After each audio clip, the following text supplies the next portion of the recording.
Hi Hi, everyone. Nicole.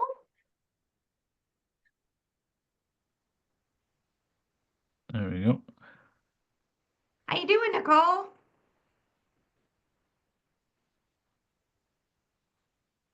Good. Thanks for joining us. We're kind of getting a slow start this morning or this afternoon, wherever you are in the world. It's almost evening for me. Yeah. Oh, that's right. Yep. Yeah, Yeah, all the way across the world. that's it. Across the pond, Hmm. Bonnie, Scotland.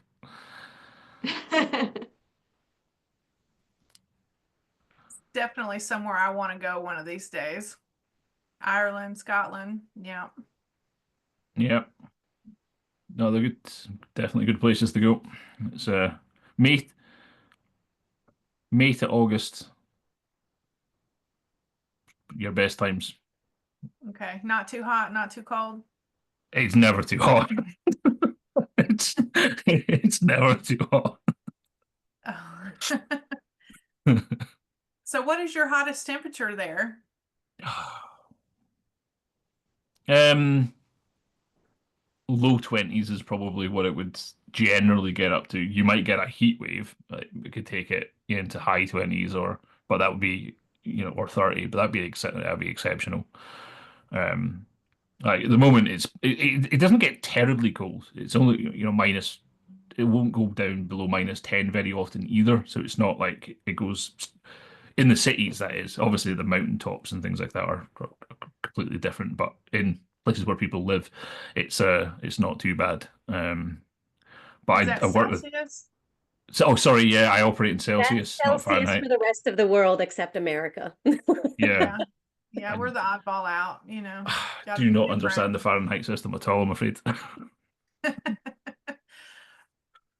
It's the scientist in me, but I can't even convert them. You know, um, All right. well, Well, if anybody else pops in, Maniba, just, do your thing. We're gonna keep a very kind of casual Q&A, Nicole, with Dave here. Um, And Dave so graciously gave us his time because he knows the value of AI and OBMs. Um, so obviously, I co-host with Christy and Maniba. So you get the benefit of everyone and full attention in this one. Um, so Dave, tell everybody a little bit about your background, and then we'll kind of pepper you with some questions. perfect. Yeah, okay. So, um, my background was originally in the kind of technical academic. So I worked in a university, did a PhD in biomedical engineering, worked in the university, worked with large med tech companies, then I worked with small kind of startup companies, and then I decided I didn't want to become an academic because it was for lots of reasons. Spun a company out. It was a tech company, kind of grew that for a bit, and that was in the IoT space, the Internet of Things, where you got devices attached to phones, attached to cloud servers, and all that jazz. And that's really where the first early AI stuff, not generative AI, but then using systems to for classification and all this sort of stuff, kind of came in. Was in the med tech and in a spin out. I since moved on to doing kind of consultancy contract work with one large organization, which is using AI within that organization, and a lot of that for process. And I also work with a lot of startups and small companies who, again, is just using a kind of setting up the board like the CTO, CSO type of thing, working with them and putting some of the processes in place. And one of the things I really noticed was a lot of the efficiencies and systems that big companies have had benefit from, but small companies, small to medium-sized enterprises, have not. If you think of ERP systems and these types of things, like a small company couldn't benefit from that, partly because of the cost and the overheads and all the rest of it. But with generative AI coming out, the first thing I noticed was actually a lot of this benefit was now accessible from anything down to a solopreneur who is usually drowning in stuff because these processes and technologies they can't access them and they wouldn't know how to use them, but it made everything much more accessible. And then I started to realize some of the other benefits that were coming out from the generative AI in and of itself, and then using that AI system into workflows and automations. And then much more recently, the kind of newer form of AI that's coming out, which I'll talk about in a minute. But that that journey and having worked, um, as I say, in technical fields and use it technically, but I've also, when I started a company, obviously I was the CEO of it, so I was more in the commercial space rather than the technical space. And then in the consulting contracting, I've done a lot of things like business analyst roles. So it's looking at people, processes, and technologies within businesses like this large client that I'm talking about. It's kind of large enterprise client. So whilst I've not done an OBM role per se, I've got a good appreciation for what that role offers and the value that that provides and how that harmonizes with the opportunities that the AI have. And I've definitely noticed that a lot of people can't use AI because they don't have the underpinning structure in place or knowledge. Um, and that's when I realized I can probably help out here because I'm seeing people struggling with a few things and not understanding why they can't use AI, and it's not because of the AI. And I'm also seeing other people who have so much value to add, and it's like you could do this more effectively and get your time back and get that whole balance that we all want if we can all just adopt this. And then there's a bigger picture. Freedom and time is important to me. So having a 4-day week and a 3-day weekend, it's doable for everybody now. There's no reason why that can't happen. But we all just need to get on board and understand it. And that's where I moved into. I'm trying to move away from working with large enterprise and move more towards working with smaller organizations to really get the value. And so I've been doing coaching and consultancy. I've got a course, run cohorts to teach. Initially, I targeted solo entrepreneurs because I felt they could get the most value from it. But what I realized, particularly with working with Christy, is I think there's more and quicker value to be had with working with OBMs as well as organizations, because I think the delivery of value is going to be a lot faster for those organizations, a lot more impactful, working hand in hand with that particular with OBMs. I think that's where the kind of sweet spot is, the kind of magic mix. So that's how I got to where I am today. So as OBMs, what do you see in your realm as far as how can an OBM really look at AI and start conquering um, the process of learning in what we're offering to clients, and what benefit does that have to our clients? Mhm. Absolutely. Good question. Um, so to set the scene, the first is understanding what is AI, because AI is so broad. And even if you just stick with generative AI, your ChatGPT type things, if we sit and think about it, there are three basically types of AI strategies or AI approaches that we can use in our own business or with our clients. The first of those is AI assistance. So it's basically using like something like ChatGPT or Claude or whatever your preferred platform is. And you build an assistant, so that's the prompt, to tell it who it is and what it's to do and give it its rules and all the rest of it. Then you'll attach on a knowledge base so it understands who you are, who the client is, etc. So it's all, and you make it very specific to that assistant, and you will create that in something like custom GPTs if you're using ChatGPT, or projects are the two types of assistants that you build in something like ChatGPT. Now, this particular path, what you're doing is you're building an assistant to do a task, to do a role, to support you in doing a role, where you are very much in control. You're making all the decisions. You're deciding what to do, when to do it, and how to do it, and you're using the assistant to do a lot of the grunt work. Is basically what it comes down to. So it's still very manual in the sense of you're in the driver's seat. So you're having back and forths with the AI, revising things and all that type of thing. But it saves a huge amount of time and more importantly, a huge amount of mental energy. And you get consistency and all the rest of it. Now, if you scale that into teams, once you've got that tuned in and you bring on somebody new, they can upskill really, really quickly, and you can create that efficiency and brand continuity and all that sort of thing. So in an OBM perspective, you might have a project and a set of assistants for one client, and you might have one for your own business, which all have different knowledge bases, different brand voices, different customer profiles, etc., etc. Once you've got that dialed in, just things are just so much quicker. And the most important thing is the amount of mental energy that you save is huge. The second track is AI-enabled workflows or automations. So AI-empowered automations. And the distinction here is we're all familiar with an automation, whether we've used Zapier or whether we've done like an email automation in something like Kit, where it comes done with a logic flow, like a flow graph type thing, a flow chart.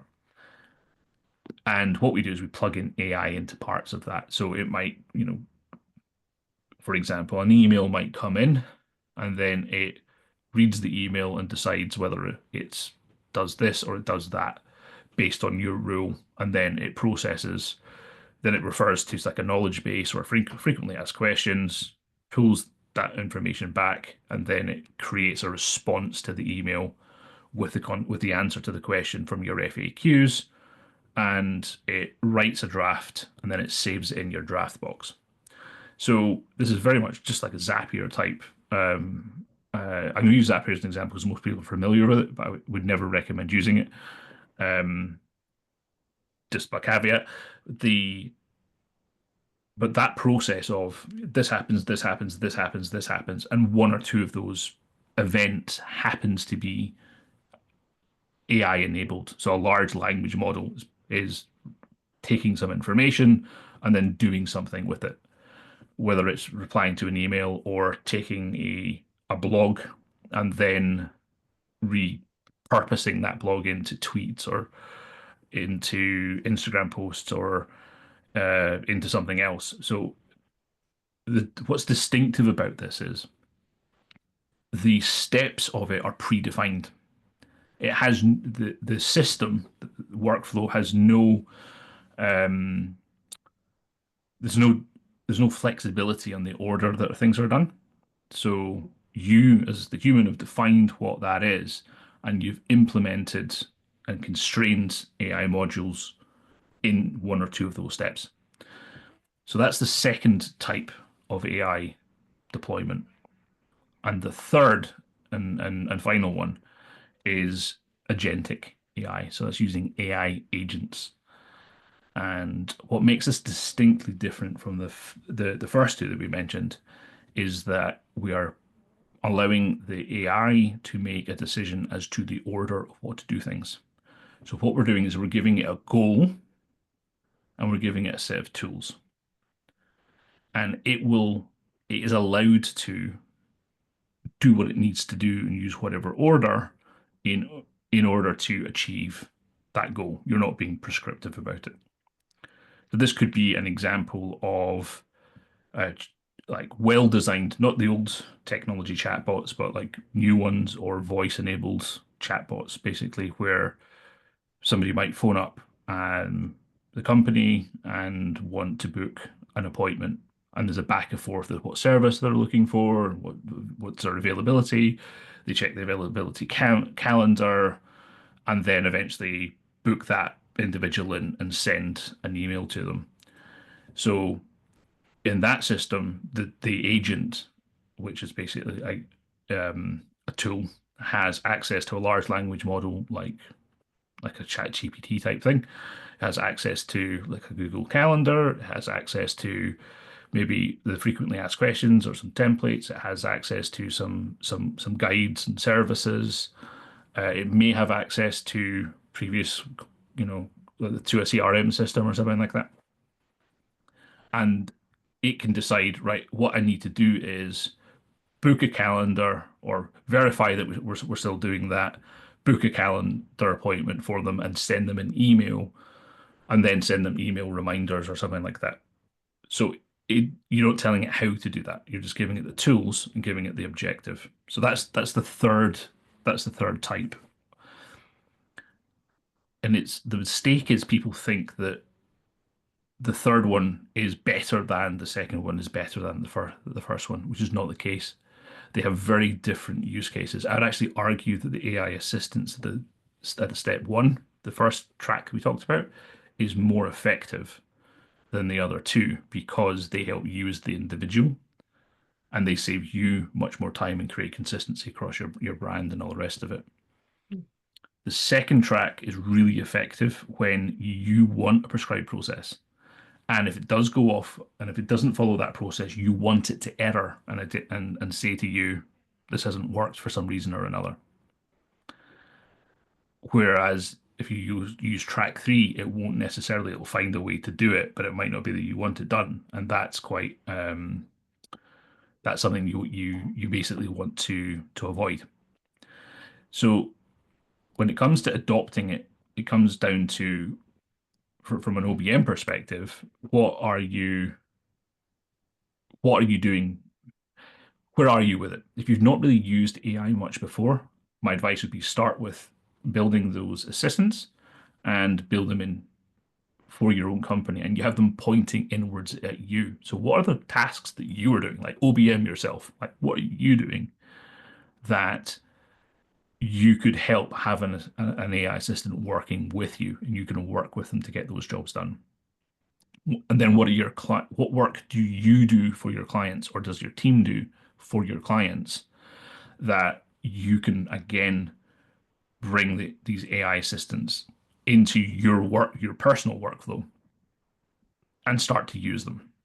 And if you do have a team of people working in your OBM agency or something like that, it helps create that kind of consistency and all that good stuff. And you can create, as I say, assistants and projects for each of your different clients. So you always get that kind of continuity. That builds up your experience, it builds up your confidence, and it gets you into things like prompt engineering to be able to tune the assistants to do what you want. And what you'll find is as you're using them and learning more about AI, because you're having back and forth with them, you're constantly tweaking the prompts and its knowledge and what you want it to do, etc. That builds up your experience with them and your ability in prompt engineering.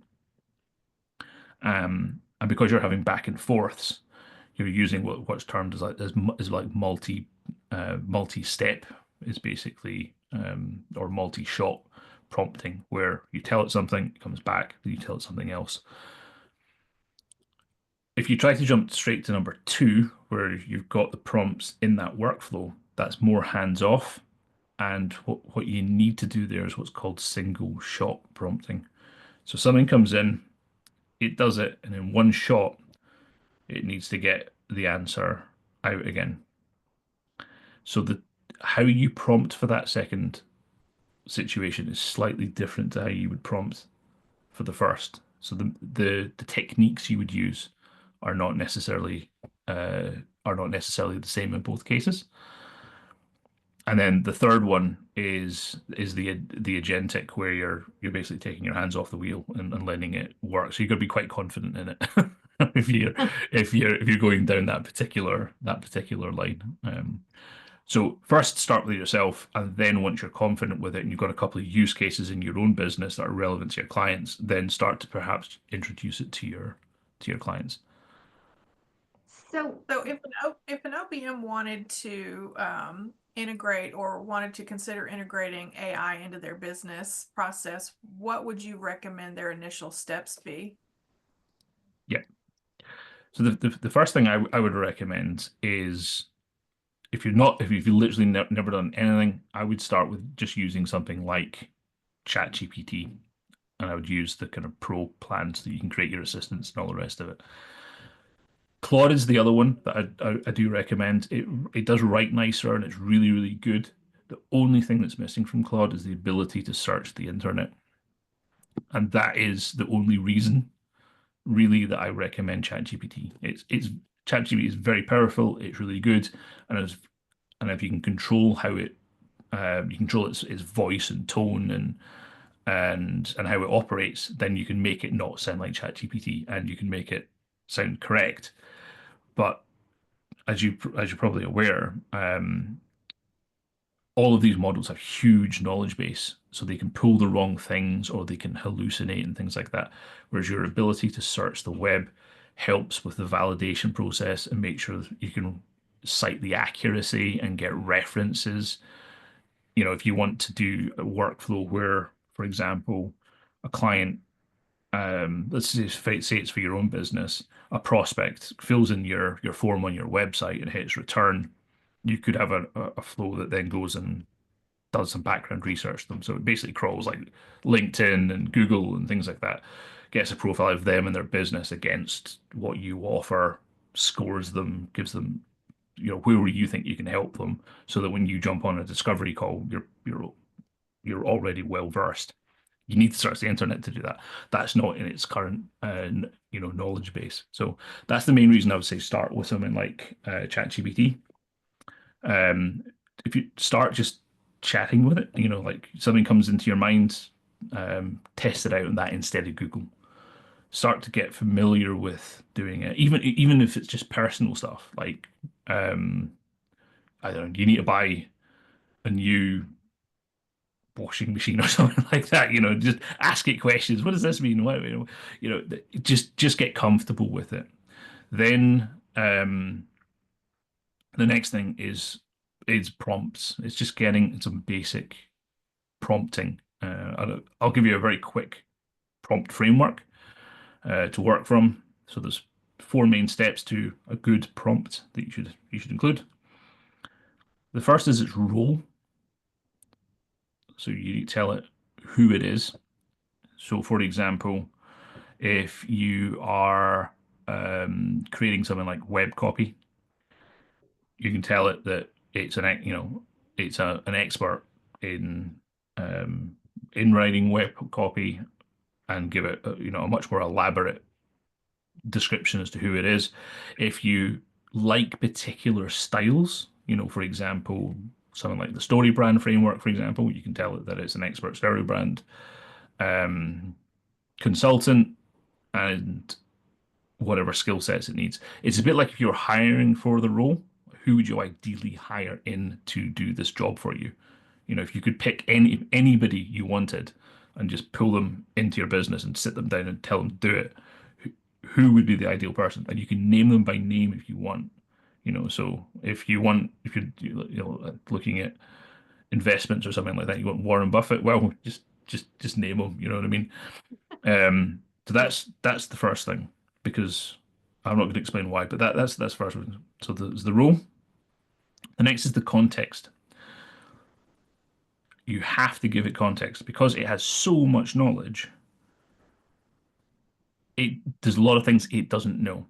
So if I start typing to it, it doesn't know if I'm male or female, if I'm old or young, if I live in America or India. It doesn't know anything about me, the context, or anything else. So it will give a really generic answer unless you sit down. And that's where building it into things like customers, like assistants or projects really comes in. You load it up with a lot of context so it knows exactly what the context is, who I'm speaking to, who I am, what my offer is, and things like that. So again, if you pulled in a new team member, you couldn't just say, right, off you go. You'd need to give them some sort of context as to what's happening. The third is like the task that you want it to do. So again, if you've worked with new people, you know that to begin with, at least you need to be quite specific and very prescriptive in what they need to do because they don't know yet. Now, if you've got things like SOPs, yeah, you can attach them in and refer to them as part of the task because that's part of the context. But AI, you really need to micromanage AI is basically what it comes down to. If you want to do something really specific, then kind of just kind of go and micromanage it. Um, so we've got the role, we've got the context, we've got the task, and then the final thing is the output format that you want things in. So it's not just what you want it to do, but how do you want it to output it to you. So, for example, that could be um, it could be something as simple as you take a call like this that's being recorded, you've done the cloud recording, you get the transcript, and you dump the transcript into ChatGPT and say, uh, give me all of the bullet points or give me all of the topics that they've covered in today's call. And under each heading, give me bullet points for each of the recommendations provided. So that's a very specific output. So if you're again working with clients and you're needing to produce minutes from meetings that you're having or follow up conversations or something like that, then you can say, I want it done in this, and here's a template for how to do it. So write me an email, and at the bottom have the set of minutes written in this particular format. And if you do those things, then you're going to get a really high quality of result. But that's because you have been very clear about to it how it's supposed to behave. And the reason most people don't get good results is because they don't actually have that clarity in their own head.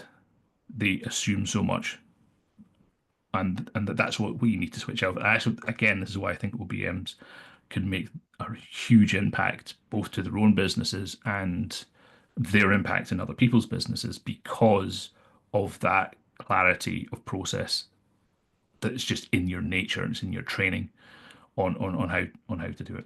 So that's how I would go about starting. Yeah, I totally concur. I have to admit, I'm a huge fan. I took your course and it was a complete game changer for me, but also for my business and my clients. And it really is with the prompting and knowing what kind of output you want. It's kind of like learning how to use Google. If you don't put the right terms in, you're not going to get a good output.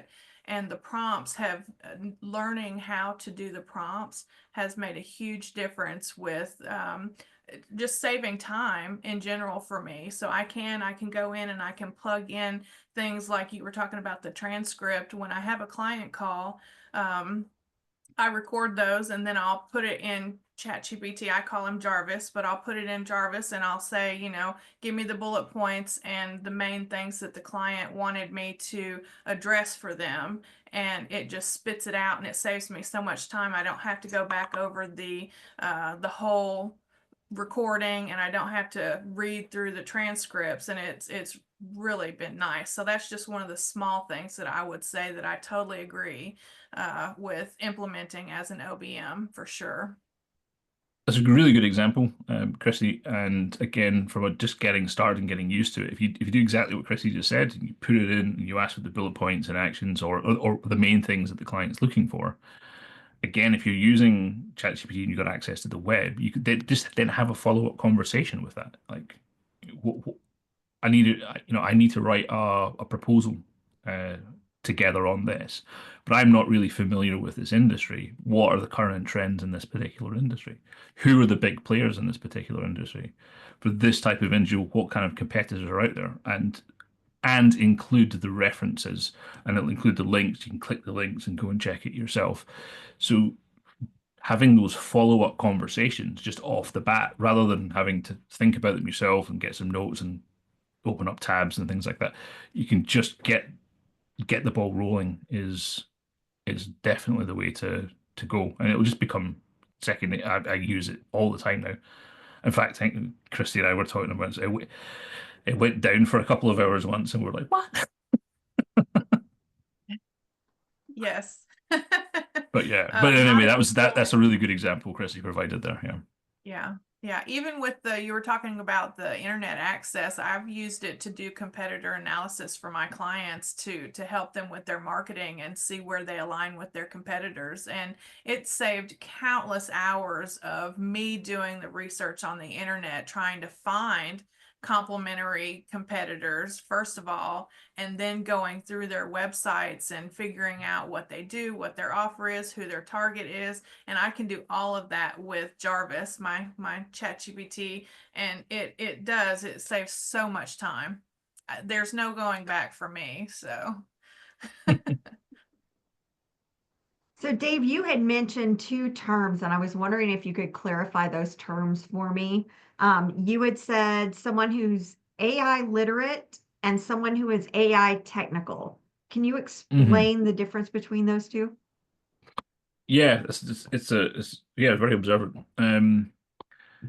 So AI literacy is something everybody is going to have to be. If for those of us that were around kind of pre-internet and email coming on board and things like that, there was a huge drive for everybody to start to understand how to use email, how to use spreadsheets, how to use the internet, and we all had to become internet literate. And in the UK, and I'm sure across the world, there was even government-led programs in trying to raise literacy in these tool sets. We had what they were called ECL, something computer driver's license type things. Um, and this is exactly what's going to happen with AI too. Everybody's going to have to be literate. They need to understand what it is, what its limitations are, so how, how and why to use it, and all the rest of it. But they will be consumers of AI rather than creators with AI. For those that are more technical, and to be clear, I don't mean you don't need a computer degree or anything like that to do most of this stuff.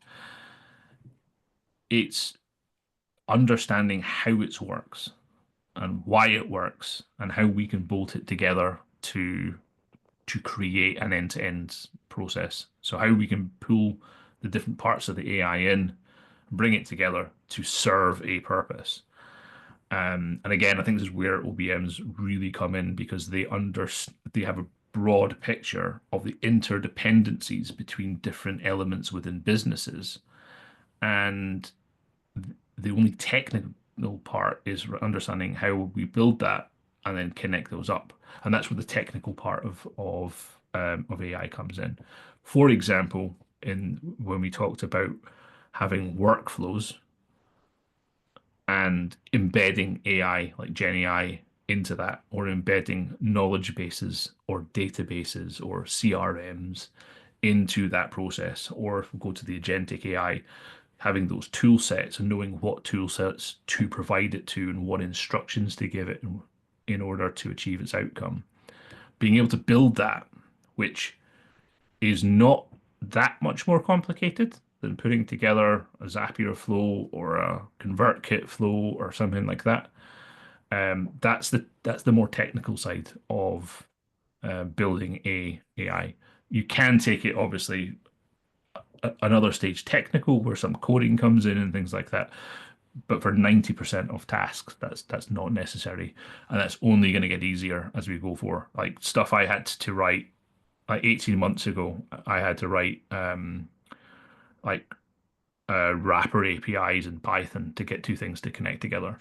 Now I just need to literally drag a line from one circle to another circle. It's just ridiculously um, easy, and it's getting easier because they're trying to make it accessible to everybody. But yes, that's where I see literacy. Everybody's gonna have to become literate, but not everybody's going to be technical enough to become a creator with it.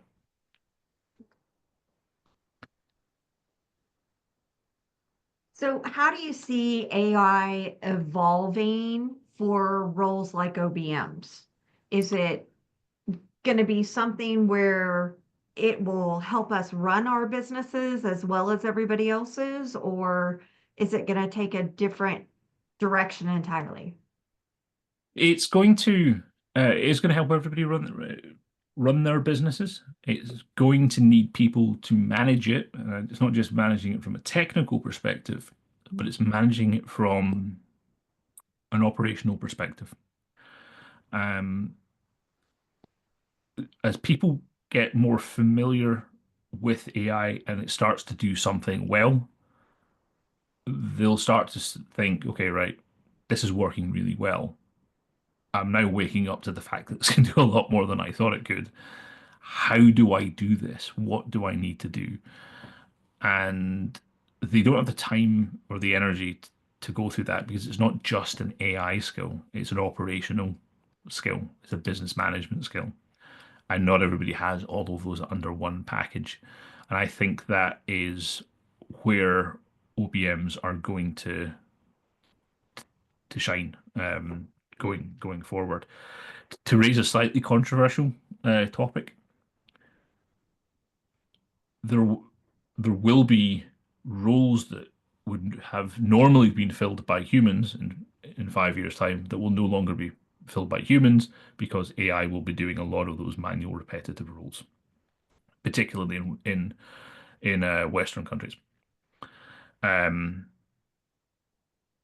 what will most likely happen is companies are going to have their current employment quota, whether it's 150 people or 400 people or whatever it is, and they will seek to grow as a company, but not seek to grow their headcount. They'll seek to repurpose their headcount into ones that are more AI literate or AI tech that can manage it. And this is why everybody, in my opinion, has to become AI literate, or the ones that become that quicker are going to take those roles on, whereas other people will not. They'll be left behind.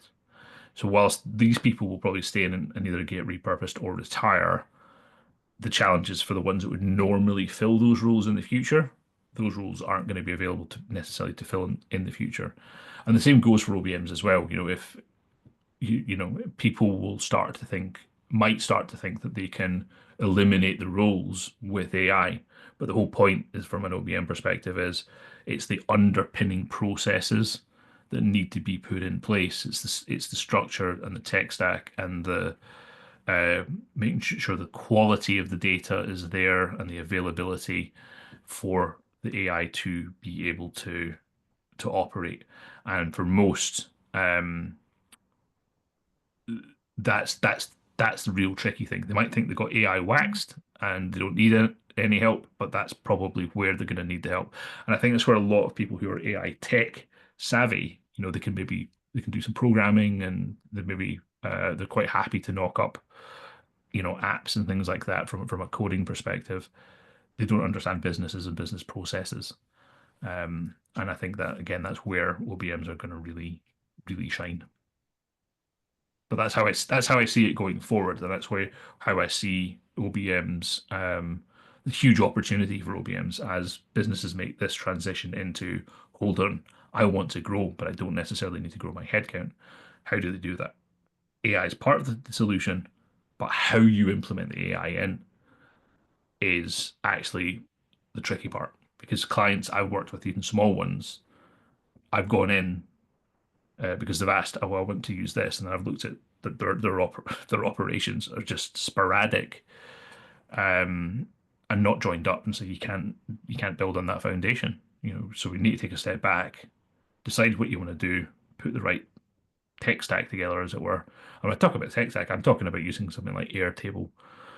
You can do it on Google Sheets and things like that if they're small enough, but it's just got all your information in one place, or at least connect it up so that we can make it talk to each other rather than involving handwritten notes and whiteboards and post-it notes and things like that. Let's remove that out.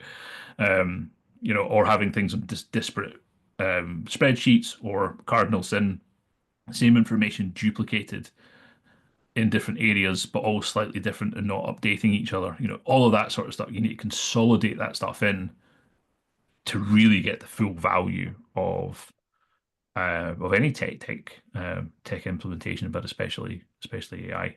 That's really where OBMs that can spot that opportunity in companies and get that in, or already have clients that they're doing with that, and they've put in a beautiful solid foundation, that foundation is now ready for an AI layer to go on top of.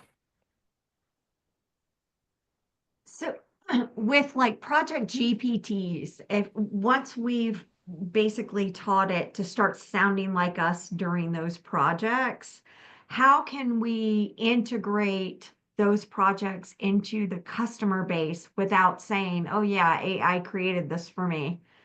Is there an easy trade-off? Can it put things into a spreadsheet for us? Yeah, What? yes. So in Okay. short, I'll see if I've answered your question. So we talked about AI assistants as being the first track. So we're using them and it's outputting it, but it's all within, say, the ChatGPT interface. And we're copying and pasting stuff out. Now we've tuned it up, we're really happy with it, and it's doing a job really, really well. That's when you would basically take that assistant that you've made and plug it into a workflow. So something comes in, the assistant processes it the way it's been trained to with everything that you've tuned it to do, and then it outputs to wherever you want it is, into a spreadsheet or into a CRM or into whatever else. And that becomes an automated flow. And you can build in if you want to, what they call human in the loop. So there's a human review process to make sure that the quality control is still there, and you can comfort the client that a human pair of eyes are over things. So you can build a human into the loop, or you can fully automate. That's up to yourself. But essentially, that's why I say start with the assistants and tune them up. So once they're ready to go, particularly on that what I was calling single shot prompting, then you plug them into workflows. Does anybody else have any questions up there? I see we got some other hands. Go ahead, Nicole. So kind of along those lines, as far as using, so I've been using it more and more, but like, for my website, copy for a website, Hmm. mission statement, business mission statements and stuff like that. So then I guess my question is two things. One Hmm. is I'm still coming from the old mindset of like, will people know? Like, will everyone be like, oh, she obviously didn't write this, like, or Hmm. are people like, is that frowned upon still? Like, because it was for a while, and Yeah. So bad copy is bad copy. It doesn't really matter whether it's written by a human or written by AI. It was frowned upon because before it was kind of regulated or anything like that, people were just spamming the internet with auto-generated stuff because it was, again, the analogy comes back to before the internet. You used to get a load of junk mail coming through your front door, and then it was a lot cheaper just to send a lot of spam. So they just did it via email, and then eventually that calmed down a lot when you had mm-hmm. spam filters and regulations and things like that. Um, Now the same type of things happening with copy. Yes, it was misused to begin with. If you don't use if you don't tune up ChatGPT properly, and it just sounds like ChatGPT, then yes, it is detrimental because you lose connection with your customer. It's not your brand voice and all that type of thing. And that's why it's really important to tune it in and train it in to your brand voice or to your client's brand voice or something like that, so that the customer still feels heard. The customer Okay. still sees themselves in that solution and all of that good. Again, it's just like bringing a new person into your business. You get them to start writing some copy and you read it and you go, that is not how we write copy. True. This is how we write copy. This is our customer. This is what they need to hear. You can't. That's too technical on the jargon side. We need to discuss it like this. It's things like that that you build into the AI to the point that you're reading it. And to begin with, I definitely recommend, obviously, you proofread everything that goes out, and you'll eventually get to the point where you're not really changing anything, or Okay. and you're okay with it, and that's how you've tuned it in. Um, you've tuned it in well enough. So, in short, it's not because it's written by AI that's the big worry I would have for a company. It's whether it's congruent with your brand voice.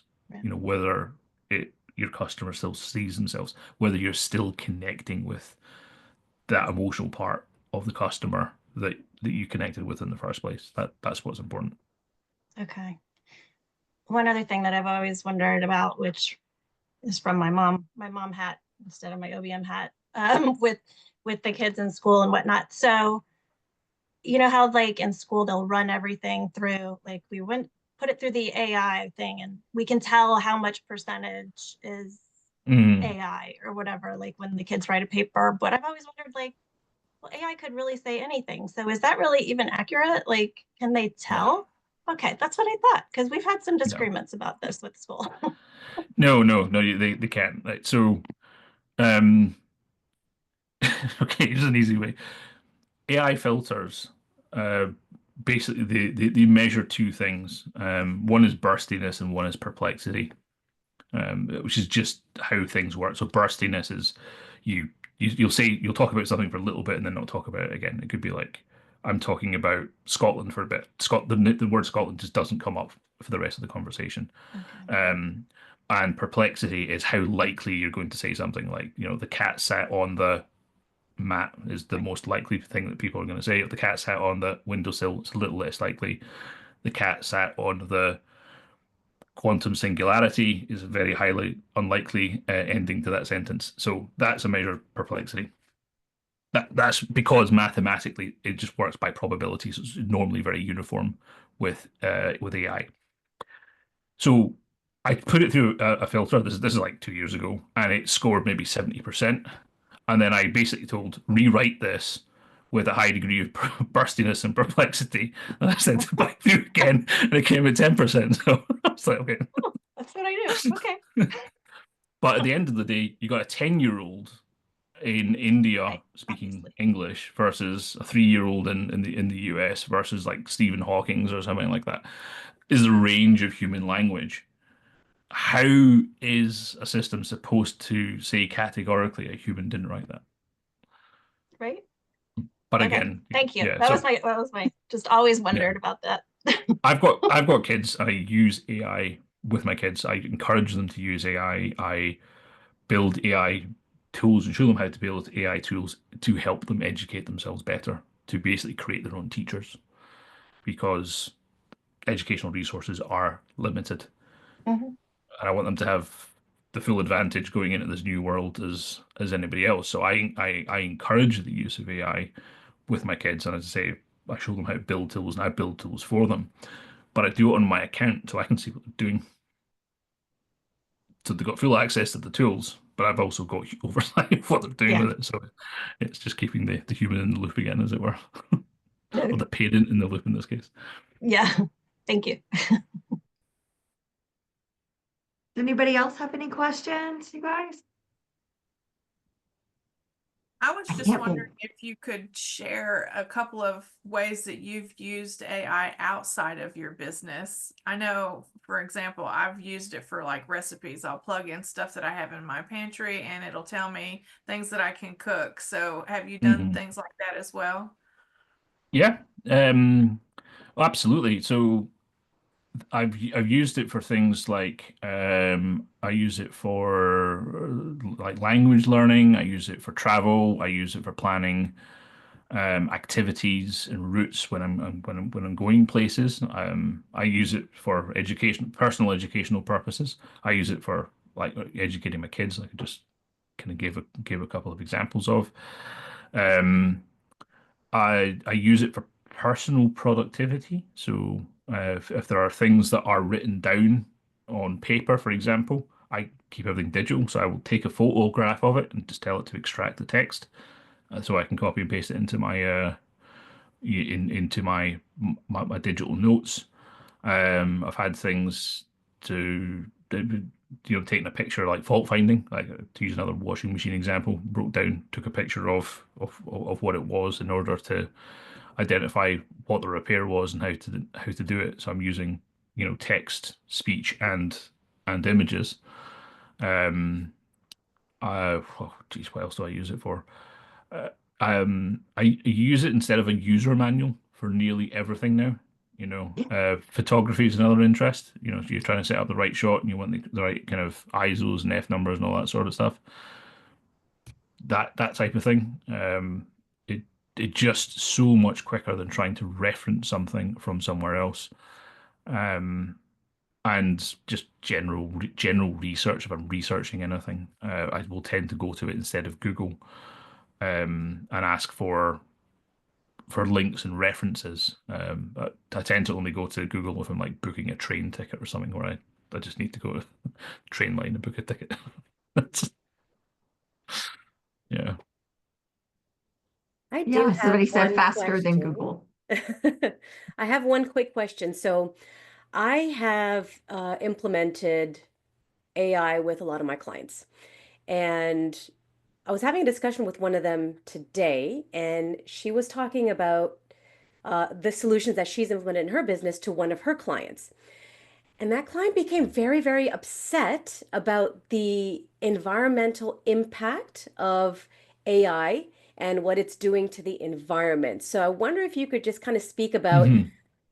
maybe myth busting, or is there any impact to the environment, and what are your thoughts, what's your knowledge around that whole thing? Yeah. Okay. So it's true. There is an environmental impact of using AI. Uh, in essence, anything that's electronic, has to run servers, and they're very power hungry. That's basically what it comes down to. Again, history repeats itself, and for anybody who remembers the birth of the internet and people complaining that, making claims like, typing a search into Google costs the same amount of energy as boiling a kettle, was it quite a common throwaway one? Um, we all kind of got used to it, and things became more efficient. I'm not saying that excuses wastefulness, but the environmental impact is a motivator for most people. What is a stronger motivator are economic pressures. And guess what? It costs a lot of money to run all these servers. It costs a lot of money to waste all this energy. And the companies are acutely aware of what this costs. And whilst they will be saying we're doing all this good stuff for the environment, they're obviously doing it for their bottom line as well. So yes, it is. It does use more energy than not using AI, just like not using the internet uses more energy. Sorry, using the internet uses more energy than not using the internet. Um, does your client still use the internet? Probably, but but the everybody's aware of it, and the companies are very, very motivated to reduce those. Things are becoming incredibly are getting a lot more efficient really, really quick because this is a very early technology. You see with all technologies, when the V1 comes in, it's really inefficient and terrible, and then becomes more and more efficient as time goes on. So you, if you follow AI at all, you might have heard about the whole DeepSeek thing coming in and saying, "Oh, it did this a lot faster and a lot better and all, with less resources." And that's because rather than taking a brute force approach of let's use all 12 billion parameters or 450 billion parameters, I think it was, to answer this question, let's just figure out what the question's about and only use the 15 billion relevant parameters to address. So they reduce the energy, the cost, everything else by just being smarter at honing in what was necessary. So that's just an example from a software perspective of how they can reduce the energy requirements by like 80% by just being sensible. Being sensible, so I'm being a bit harsh here. It's obviously very technical and complicated.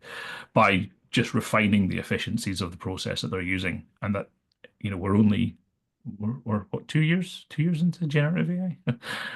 So Very young technology. And I think for my clients at least, so I work with a lot of neurodiverse clients, and they're mm, almost using AI as a accommodation tool now to mm, help them with information processing and how they do things. So that's a big part of what I do in my work. So it was just interesting when she brought this up, and she's like, I can't give it up. this, I need this. Like I need this to Hmm. continue functioning. And so you did bring up that question about the energy efficiency. So I do kind of feel like pros are outweighing the cons here, and that's probably It's part and parcel with yeah. what you get with every technology that comes up. With every technology that comes up, that's exactly what happens. And it's the state that we're in today is not the state we're going to be into tomorrow. There's other things like quantum computing, there's fiber optic chips. Basically, if you remember the old ADSL to fiber optic cables, that is going to happen with servers and all the rest of it, and it's going to reduce to an absolute fraction of the cost and energy, but like a hundredfold on the power and speed when that happens. Now that's not going to happen tomorrow. That's hardware, so that's going to be 10, 15 years out. But it is getting better. And incidentally, I do work with neuro diverse clients as well for exactly those reasons. Yeah. I had a few conversations. I'm going to be doing an interview similar to this, but with somebody who's particularly advocating the use for neurodiverse clients as well. And that's what I really love about AI is the democratizing power that it has in many facets, economically, from a neurodiverse perspective, from geographically, racially, it has no prejudice, no judgment, and it democratizes across so many verticals that I love it. That's why I'm so passionate about it. So, Dave, you have a course, and I'd like to introduce everybody up there to your course if they'd like to take it, because I know Christy's taken it and she raves about it. So, tell these folks how they can get in on your course. Yeah, so I do have a course. So the company I've got it in this is humanfocusai.com. And the course was originally designed for solopreneurs because I think that's the way a lot of people are going. We're going back to more the agricultural age where we're going to all have our businesses and be serving rather than the kind of big centralized. I also just I like freedom and I share a lot of the values with people who are solopreneurs and trying to do something that they're passionate about to live and still have the freedom of life. So that's why I targeted it towards them. As I mentioned earlier on, I now realize I think more impact can be had by bringing in partnerships with OBMs and things like that. And I want to move to scale businesses and OBMs as well.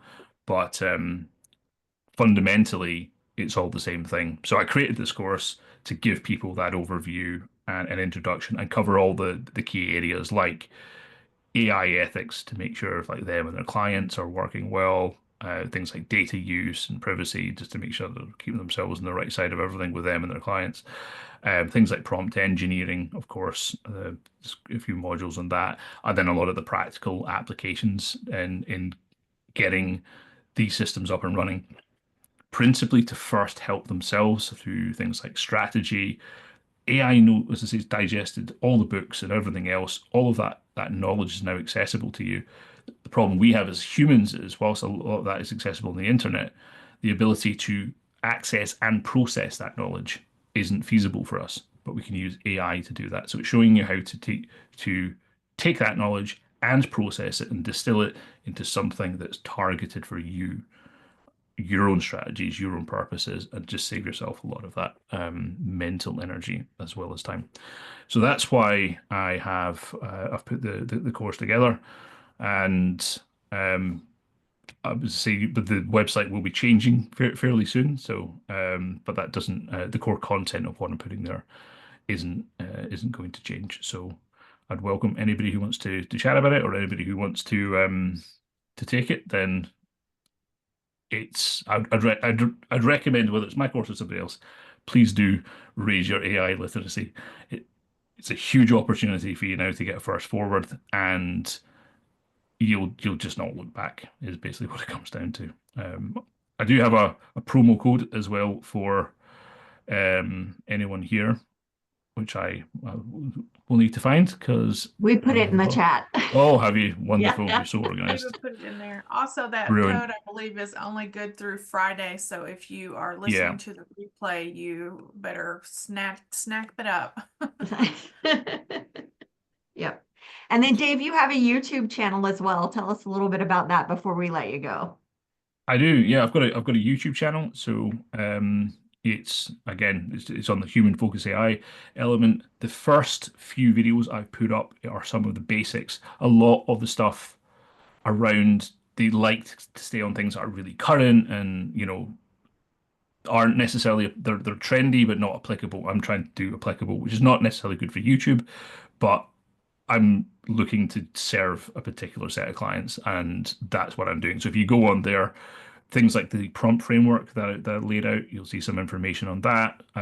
Some once you're starting to do some prompts and get some returns, I'll show you how to do things like get higher level answers with even just a few words to get huge return on your prompts. Basically, it's things like that. It's mostly using ChatGPT, how to use projects, how to use Canvas, some of these features.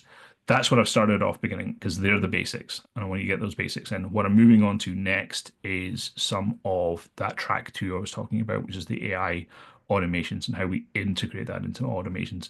I mentioned I'm not a big fan of Zapier. I'll be showing some of the tools that I prefer and how I think they should work together, and share some of the opportunities, particularly for people like OBMs or slightly larger businesses that are looking to scale, on how they can pull some of these technologies together to really kind of grow their business effectively. So please do check that out. And if you want me to cover any particular topic, I'm happy to do so. I'm not hiding anything on YouTube because